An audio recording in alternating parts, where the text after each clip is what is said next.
कर्मपुर नाम का एक छोटा सा गांव था जो भारत के हृदय में बसा हुआ था।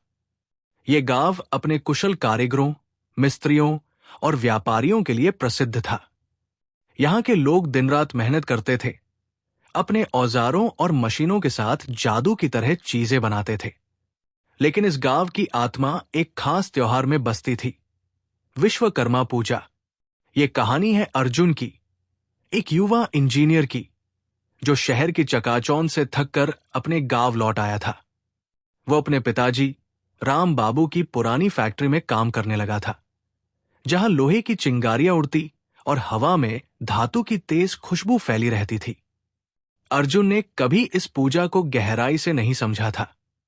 उसके लिए तो ये बस एक दिन था जब फैक्ट्री बंद हो जाती, लोग इकट्ठे होते और कुछ मंत्र फुसफुसाते। लेकिन सन 2025 में सब कुछ बदल गया। उस साल की सितंबर की ठंडी हवा में अर्जुन ने इस त्योहार को न सिर्फ मनाया बल्कि जिया, और यही उसकी जिंदगी को हमेशा के लिए बदल देने वाला अनुभव था। बात सितंबर 2025 की है। सूरज ढलते ही गांव की गलियों में लालटेनें जलने लगी थी। अर्जुन अपने पिताजी के साथ आंगन में बैठा था, जहां पुरानी लोहे की मेज पर चाय की भाप उड़ रही थी। हल्की ठंडक के बीच अर्जुन ने उत्सुकता से पूछा, पिताजी, इस साल विश्वकर्मा पूजा कब है और इसे आखिर क्यों मनाया जाता है? मैं तो बस देखता हूं कि फैक्ट्री बंद हो जाती है, लोग पूजा करते हैं, लेकिन इसका मतलब क्या है? राम बाबू ने अपनी चाय की चुस्की ली और मुस्कुराते हुए बोले, बेटा, इस साल विश्वकर्मा पूजा 17 सितंबर को है। ये दिन कन्या संक्रांति के रूप में भी जाना जाता है, जब सूर्य कन्या राशि में प्रवेश करता है।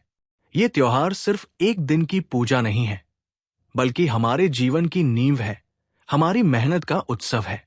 चल, मैं तुझे इसकी पूरी कहानी सुनाता हूं, ताकि तू समझ सके कि ये क्यों इतना खास है।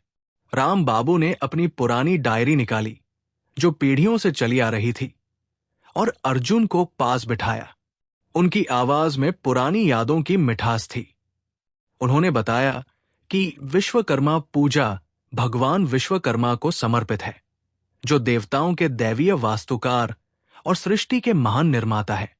पौराणिक कथाओं के अनुसार भगवान विश्वकर्मा स्वयंभू थे, यानी उन्होंने खुद को प्रकट किया था, ब्रह्मा, विष्णु और शिव से भी पहले।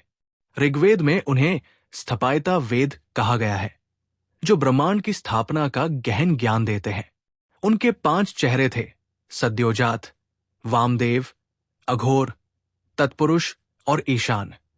और इन 5 से उन्होंने 5 प्रजापति उत्पन्न किए, मनु, माया, त्वष्टा, शिल्पी और विश्वज्ञ।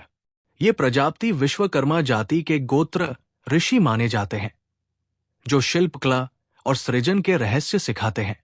अर्जुन की आंखें फैल गई। वो कल्पना करने लगा कि कैसे एक ऐसा देवता, जो खुद सृष्टि का आधार था, सब कुछ बनाता रहा होगा। पिताजी, ये सब तो बहुत पुराना लगता है, अर्जुन ने कहा। हम आज के जमाने में, जहां कंप्यूटर और मशीनें हैं, इसे क्यों मनाते हैं? राम बाबू ने गहरी सांस ली और बोले, बेटा, यही तो इस पूजा का सार है। ये इसलिए मनाई जाती है क्योंकि भगवान विश्वकर्मा ने पूरे ब्रह्मांड की रचना की। जब धरती पर न कोई जमीन थी, न पानी, न कोई जीवन का चिन्ह, तब उन्होंने धरती को आकार दिया, स्वर्ग लोक को सजाया और अन्य सभी लोकों को बसाया।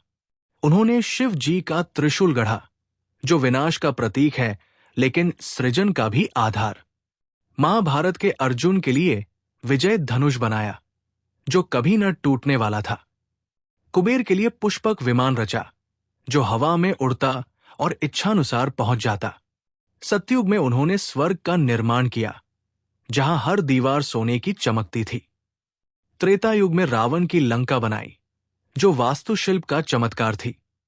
दीवारें जो कभी न गिरे, महल जो बादलों को छूते। द्वापर युग में द्वारका नगरी को समुद्र की गोद में बसाया, जो आज भी कथाओं में जीवित है। और इंद्रप्रस्थ को पांडवों के लिए रातों रात गढ़ा। ये पूजा उनकी सृष्टि को याद करने के लिए है, उनके आशीर्वाद से अपने काम में सफलता पाने के लिए। खासकर हम जैसे कारीगरों, इंजीनियरों, वास्तुकारों, फैक्ट्री के मजदूरों और व्यापारियों के लिए ये दिन वरदान है। ये हमें सुरक्षा देती है, दुर्घटनाओं से बचाती है, समृद्धि लाती है और उत्पादकता बढ़ाती है। अर्जुन अब पूरी तरह खिंच चुका था। उसके मन में सवालों का तूफान था। तो इसका महत्व क्या है, पिताजी? आज के युग में ये कैसे फर्क डालती है? राम बाबू ने आकाश की ओर देखा, जहां तारे चमकने लगे थे। बेटा, इस त्योहार का महत्व बहुत गहरा और बहुआयामी है। आज के युग में, जहां कृत्रिम बुद्धिमत्ता और मशीनें हमारी जिंदगी का अभिन्न अंग है, ये पूजा उन सबको पवित्र करती है।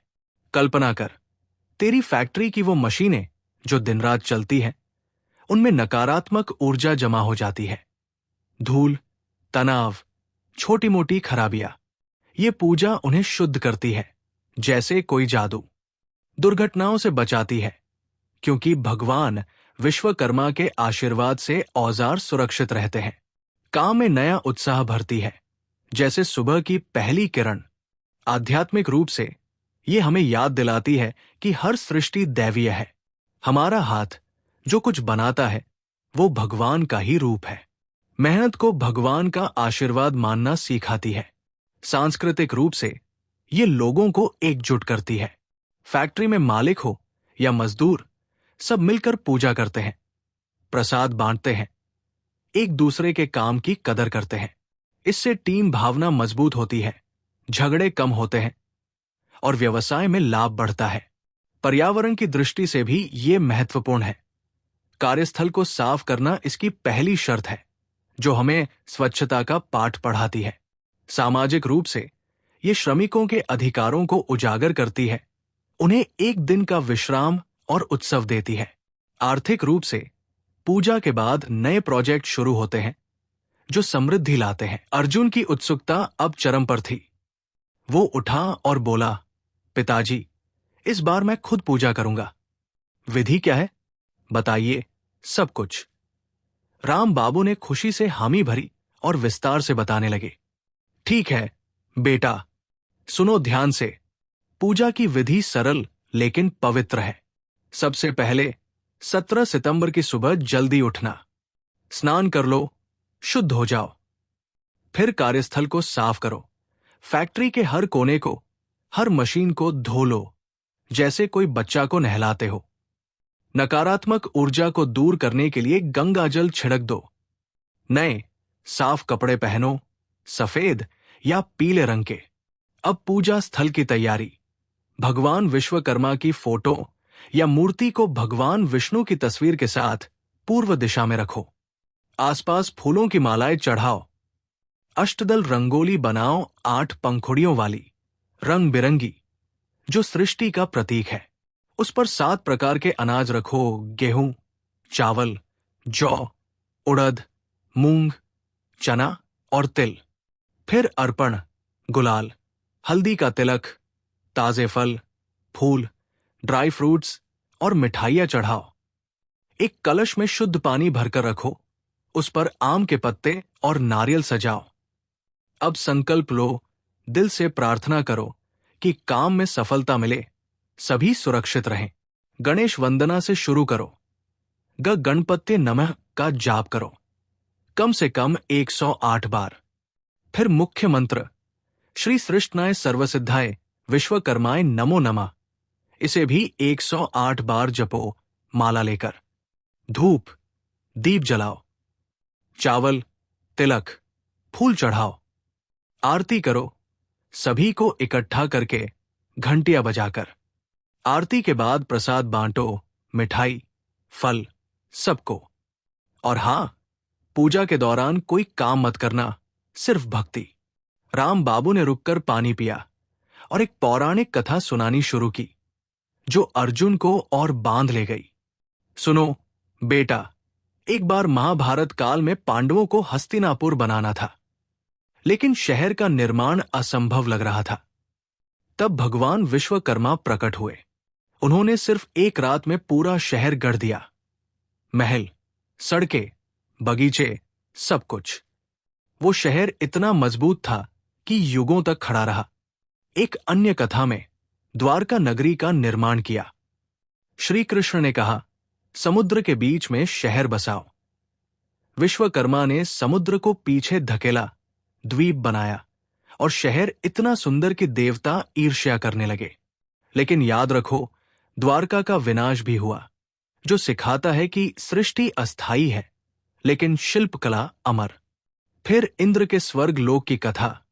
सोने की दीवारें, चांदी के फव्वारे, रत्न जड़े महल, रावण की लंका जो अग्नि परीक्षा में भी न जली, और पुष्पक विमान जो हवा में उड़ता बादलों को चीरता। ये कथाएं बताती है कि मेहनत और दैवीय शक्ति से कुछ भी संभव है। विश्वकर्मा जी ने उड़ने वाले रथ भी बनाए, इसलिए कुछ जगहों पर पूजा के दिन पतंग उड़ाई जाती है। दिन बीतते गए। 17 सितंबर 2025 का दिन आ गया। कर्मपुर गांव में हलचल मच गई थी। सुबह सुबह अर्जुन उठा। ठंडी हवा उसके चेहरे को छू रही थी। वो फैक्ट्री पहुंचा, जहां मजदूर पहले से इकट्ठे थे। सबने मिलकर साफाई शुरू की। झाड़ू चल रही थी, पानी बह रहा था, हंसी मजाक हो रहा था। अर्जुन ने खुद मशीनों को पोंछा, जैसे वे उसके बच्चे हों। फिर रंगोली बनाई, लाल, पीली, हरी रंगों से 8 पंखुड़ियां। मूर्ति स्थापित की, फूल चढ़ाए। गांव के पंडित जी आए, संकल्प कराया। मंत्रों की ध्वनि गूंजने लगी। श्री सृष्टनाय, आवाजें मिलकर एक हो गई। आरती के समय घंटियां बजी, धूप की खुशबू फैली। अर्जुन के मन में शांति उतर आई, जैसे कोई बोझ उतर गया हो। पूजा के बाद प्रसाद बांटा गया, लड्डू, फल, सबको। उस दिन फैक्ट्री में एक नया प्रोजेक्ट शुरू हुआ।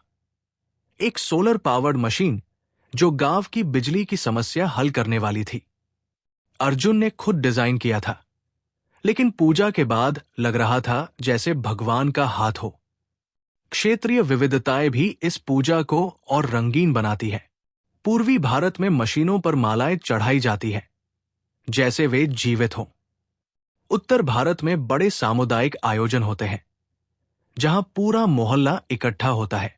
दक्षिण में निर्माण स्थलों पर विशेष प्रार्थनाएं की जाती है। मजदूर नाचते गाते पूजा करते।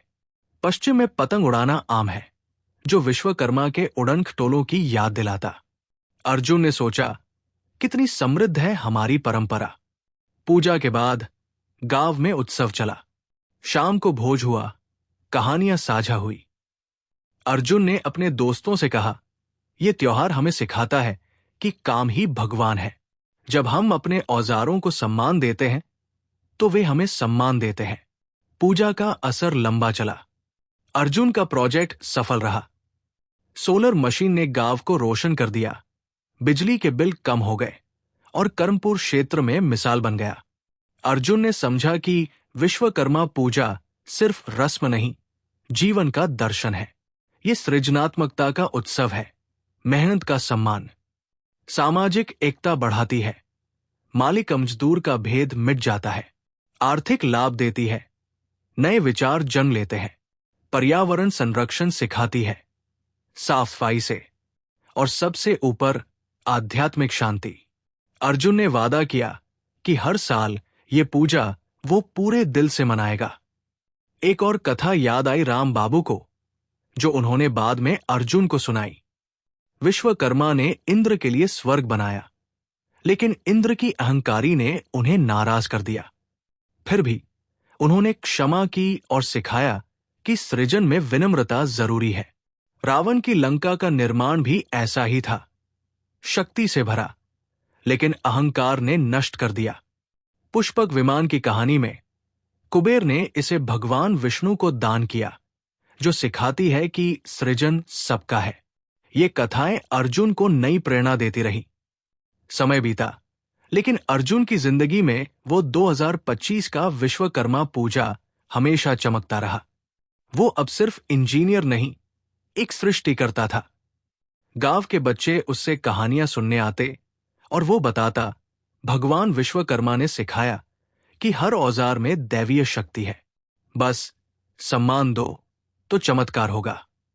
इस तरह कर्मपुर का वो छोटा सा गांव विश्वकर्मा की कृपा से चमकता रहा और अर्जुन की कहानी एक प्रेरणा बन गई।